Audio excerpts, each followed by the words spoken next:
Introduction में हम पढ़ेंगे कि जो मोहम्मद बिन कासिम था, मोहम्मद बिन कासिम, उसने सिंध को कब कॉन्कर किया? 712 AD, ठीक है, 712 AD। और सिंध में उस समय का जो रूलर हुआ करता था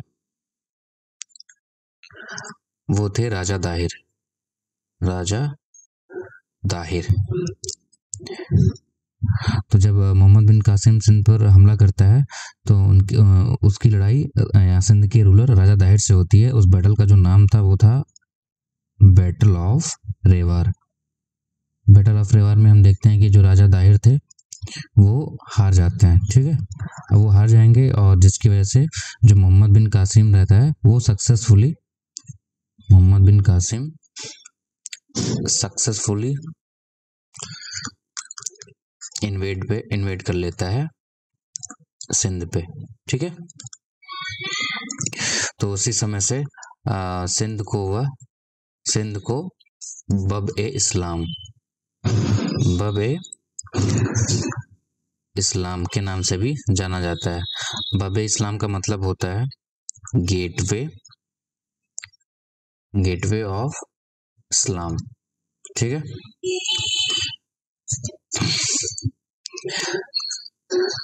अब गेटवे ऑफ इस्लाम का मतलब होता है जैसे कि जो अरब्स थे, अरब्स का जो ये एक्सपीडिशन था, Arabs expedition towards south Asian countries, ठीक है, साउथ एशियन कंट्रीज। मतलब जब अरब ने इन्वेड करना शुरू किया था साउथ एशियन कंट्रीज की तरफ, तो जो सिंध था वो सबसे पहला राज्य था, ठीक है। सिंध जो था वो सबसे पहला राज्य था जहां से उन्होंने इन्वेजन करना शुरू किया था, जहां पे उन्होंने सक्सेसफुली अपना मतलब सक्सेसफुली उसको कॉन्कर किया, ठीक है। इसलिए सिंध को गेटवे ऑफ इस्लाम कहा जाता है, मतलब जहां से इस्लाम साउथ एशियन कंट्रीज में घुसना शुरू हुआ, ठीक है। फिर उसके बाद हम ये भी देखेंगे कि जो मोहम्मद बिन कासिम था, ऐसा नहीं है कि ये पहला इन्वेडर था जो सिंध पर पहली बार आक्रमण करता है और ये सक्सेसफुली उसे कॉन्कर कर लेता है। हम ये भी देखेंगे कि जो नॉर्थ वेस्ट फ्रंटियर पे हमारे ऐसी काफ़ी डायनेस्टीज थी, वो अराउंड 200 साल तक, मतलब आप देखेंगे 200 ईयर्स के अराउंड तक, 650 से लेके 860 AD तक, ठीक है, 680 AD तक आप देखेंगे काफ़ी डायनेस्टीज थी हमारे नॉर्थ वेस्ट फ्रंटियर पे, जिन्होंने फर्स्ट वेव ऑफ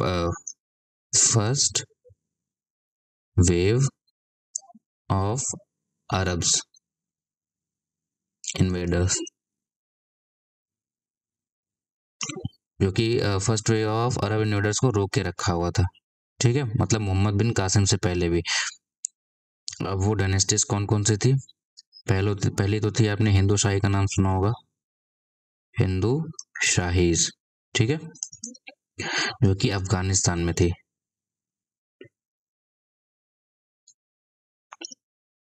अफगानिस्तान में थी, ठीक है। और दूसरी थी राय डायनेस्टी, जो कि सिंध में थी। फिर तीसरी आती है आपकी कारकोटा,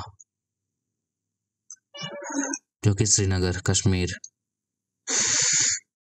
जो कि उस समय कश्मीर में रूल करती थी। फिर चौथी डायनेस्टी आप कहेंगे चालुक्य, ठीक है। ये 4 डायनेस्टीज ऐसी थी जिन्होंने अराउंड 200 साल तक अरब के फर्स्ट वेव ऑफ इन्वेजन को इंडिया में घुसने से रोक के रखा हुआ था, ठीक है। अभी भी पूछा जाता है कि सबसे पहला मुस्लिम इन्वेडर कौन था इंडिया में, तो हमें मोहम्मद बिन कासिम का नाम मिलता है। क्यों? क्योंकि इसने सक्सेसफुली अरब को इंडियन सब कॉन्टिनेंट में जीत दिलाई थी, मतलब कि जो सिंध था वहाँ पे उसने कॉन्कर्ड किया था, इसलिए इसे फर्स्ट मुस्लिम इन्वेडर कहा जाता है। हालांकि इससे पहले भी काफ़ी अरब इन्वेजन्स हुए थे नॉर्थ वेस्ट फ्रंटियर में इंडिया के, हम उसके बारे में फ़िलहाल आगे वाले जो स्लाइड्स हैं उनमें डिस्कस करेंगे। चलिए शुरू करते हैं, ठीक है। तो देखिए जैसा कि यहाँ पे लिखा हुआ है,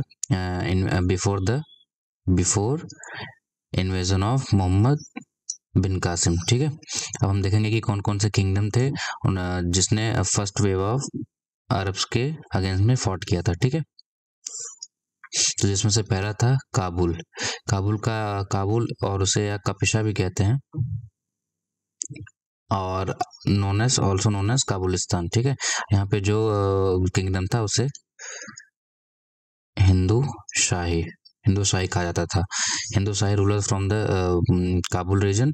उसके बाद जाबुल आज का मतलब जाबुलिस्तान भी उसे कहा जाता था, extended up to present day Balochistan. ये भी अपने आप को हिंदू शाही रूलर्स कहते थे। ठीक है, उसके बाद मैंने आपको बताया था सिंध में जो राय डायनेस्टी थी, इन्होंने भी first wave of Arab invaders को रोक के रखा था। फिर आप कारकोटा डायनेस्टी को देखेंगे ऑफ द कश्मीर। ठीक है, यहाँ पे भी फिर एक डायनेस्टी और थी चालुक्यास। ठीक है, चालुक्यास ने भी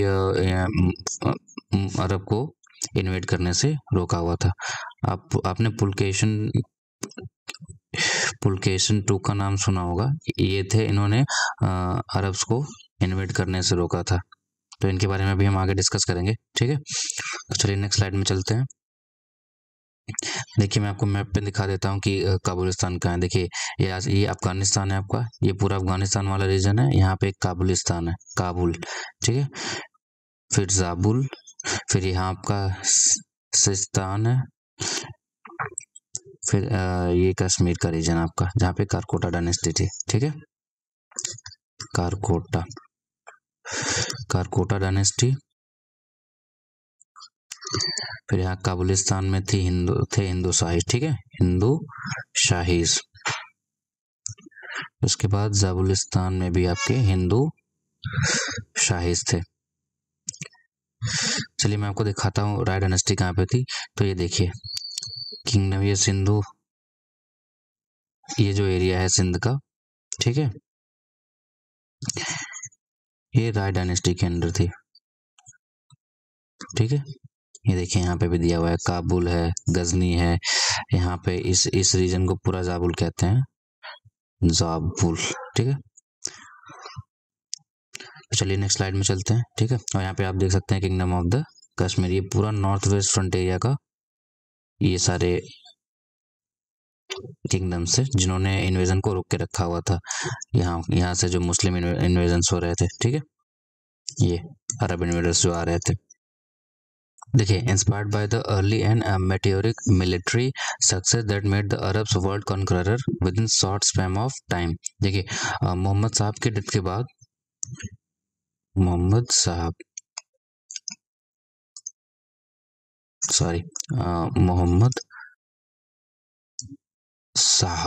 की डेथ कब होती है? 632 AD में। ठीक है, जब इनकी डेथ होती है तो इनकी जगह कौन लेता है? कैलिप्स। और कैलिप्स कौन थे? Religious leader. ठीक है, अब मोहम्मद साहब के बाद कोई था जो कि पूरे ग्रुप को चला सकता था, वो थे कैलिप्स। अब कैलिप्स के ही कहने पे जो भी होता था ग्रुप में, वो इन्हीं के आदेश पर होता था। ठीक है, तो अब सबसे पहला काम क्या था? जब उनकी जगह कैलिप्स ने ले लिया तो काफी तेजी से एम्पायर का एक्सपेंशन होने लगा। ठीक है, एम्पायर एक्सपेंशन। ठीक है, साथ ही साथ इस्लाम का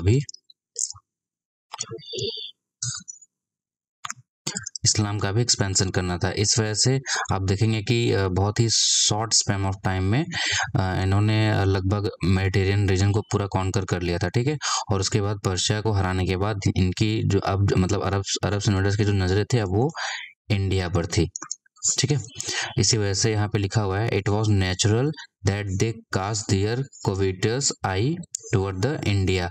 अभी किसने कहा है? डॉक्टर राम गोपाल मिश्र ने कहा है अपनी किताब Indian resistance to early Muslim invaders up to 1206 AD। ठीक है,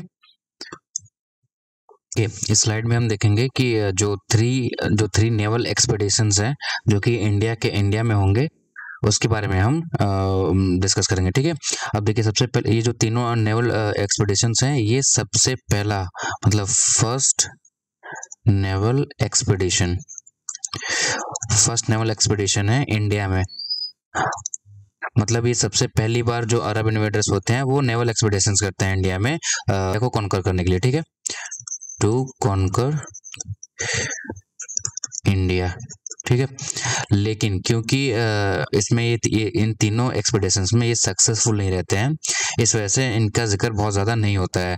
हमें मोहम्मद बिन कासिम के बारे में पता चलता है, हम वहीं से उसके मतलब जब मोहम्मद बिन कासिम आता है और वह सिंध पे अपना सिंध के राजा दाहिर को हरा के कॉन्कर करता है, हम उसी को सबसे पहला मुस्लिम इन्वेडर या सबसे फर्स्ट अरब इन्वेडर मानते हैं जो कि इंडिया में आया था, ठीक है। तो ये रीजन है उसको फर्स्ट इन्वेडर मानने का। तो ठीक, चलिए देखते हैं। To gain a control over the India, जो कैलीफ थे, कैलीफ मतलब रिलीजियस लीडर, ठीक है, जो उमर थे, उन्होंने 3 नेवल एक्सपीडिशंस भेजे, ठीक है, नेवल एक्सपीडिशंस, वो थे 634 से लेकर 644 तक।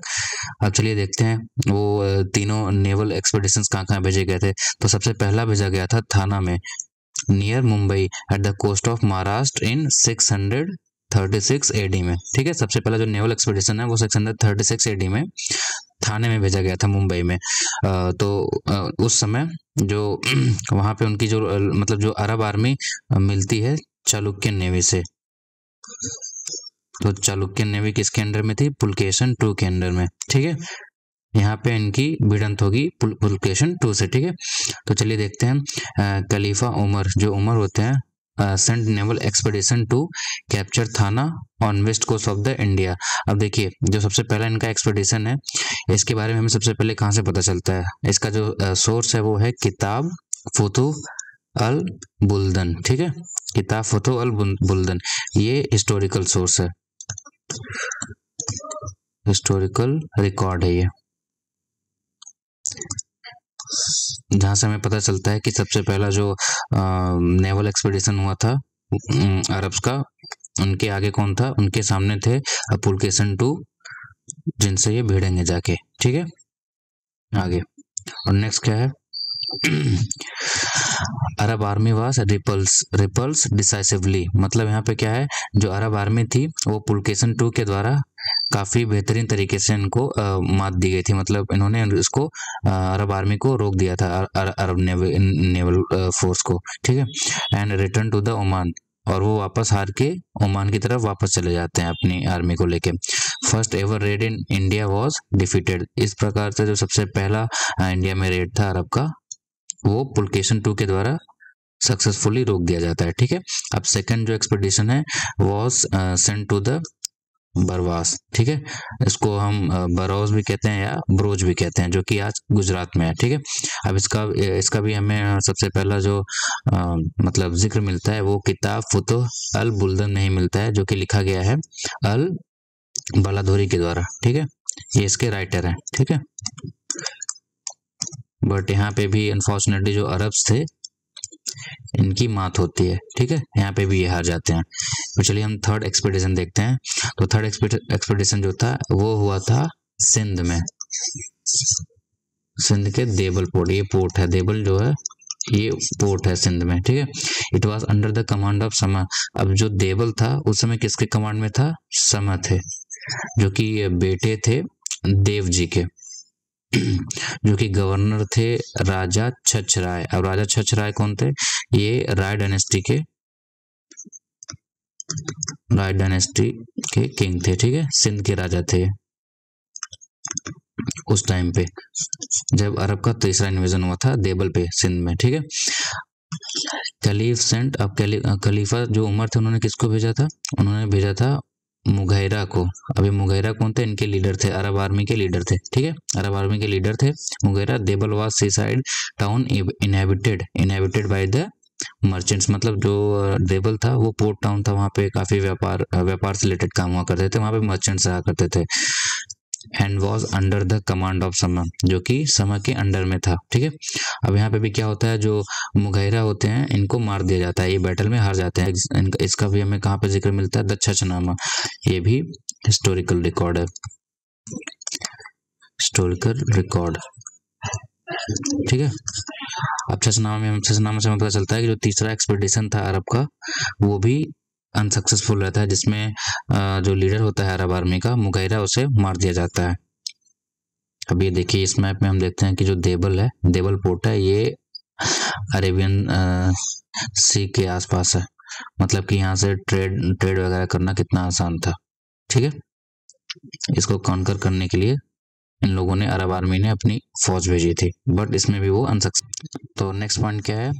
नेक्स्ट पॉइंट ये है कि the news of killing of Mughira and the defeat of his army at the table unpleasant surprise for the caliph Umar bin Akhtab. देखिए अभी तक जितने इसने जो दोनों एक्सपेडिशन नेवल एक्सपेडिशंस किए थे उसमें तो इसको हार मिल गई थी। ठीक है, इसमें दोनों हार गया था। जो अब तीसरा जो एक्सपेडिशन भेजता है इसमें भी इसको हार मिलती है। इस वजह से ये काफ़ी का जो उमर रहता है ये काफ़ी अचंभित हो जाता है कि किस प्रकार से तीन के तीनों बार इसके जो नेवल एक्सपेडिशन थे वो फेल हो जाते हैं। ठीक है, अब नेक्स्ट क्या है? Umar had been very anxious for a victory over the Hind. और काफ़ी ज़्यादा ही वो कोशिश करता था कि वो उसे सिंध पे वो अपना कब्जा कर सके या हिंद पे अपना कब्जा कर सके। ठीक है, काफ़ी क्यूरियस था इसको मतलब कब्जे में करने के लिए। फिर नेक्स्ट क्या है? उमर ऑल्सो कमांडेड अबू मूसा। अभी नेक्स्ट अपने कमांडर को भेजता है अबू मूसा, जो कि गवर्नर था उस समय इराक का। ठीक है, for detail information about the extent of success against Sindh and Hind. ठीक है, अब उसने क्या किया? अबू मूसा को भेजा जो कि उस समय का गवर्नर था इराक में। उसने उसे बोला कि जाके पता करो कि किस तरह से हम सिंध को और हिंद को, मतलब सिंध और हिंद दोनों पे हम किस तरह से कब्जा कर सकते हैं। ऐसे क्या हमारे स्ट्रेटजी होनी चाहिए जिससे हम इन दोनों पे कब्जा कर सकें और इस्लाम को फैला सकें यहाँ पे। ठीक है, देखिए इस पॉइंट में क्या है?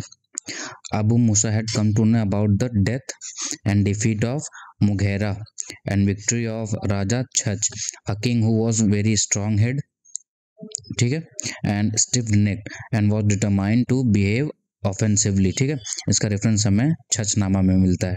ठीक है, जो कि एक हिस्टोरिकल रिकॉर्ड है। देखिए लगातार अपने तीनों नेवल एक्सपेडिशन पे जब वो फेल हो जाता है उमर, तो उसने अबू मूसा को भेजा था कि जाके वो मतलब सिंध में पता करे कि क्या रीज़न था कि जो हमारे तीनों नेवल एक्सपेडिशन थे वो फेल हो गए, और छच के राजा के बारे में भी पता करना था उसे। जब वहाँ पहुँचा तो उसने वहाँ मुगेरिया के हार और डेथ के बारे में तो पता चला था, लेकिन जब उसने छच के राजा के बारे में पता किया तो उसे ऐसा सुनने को मिला कि जो वहाँ का राजा था वो बहुत ही मजबूत और हठी था और अपने आक्रामक व्यवहार के लिए वह जाना जाता था। ठीक है, फिर ही एडवाइज उमर, उसने उमर को क्या एडवाइस दी? That the kingdom of Sindh was a very powerful one. वह यह भी बताता है कि जो सिंध का जो पूरा किंगडम था वो बहुत ही पावरफुल था। That would not succumb to Islamic domination at any cost, कि वह किसी भी तरह से उसे किसी भी तरह से हराना मुश्किल था और इसलिए उन्हें हिंद के बारे में और नहीं सोचना चाहिए। मतलब उसने एडवाइस की थी उमर को कि he should think no more of the Hind. ठीक है, उम्मीद करता हूँ आपको ये लेक्चर पसंद आया होगा। अब आपसे अगले लेक्चर में मिलेंगे एक नए टॉपिक के साथ। Thank you.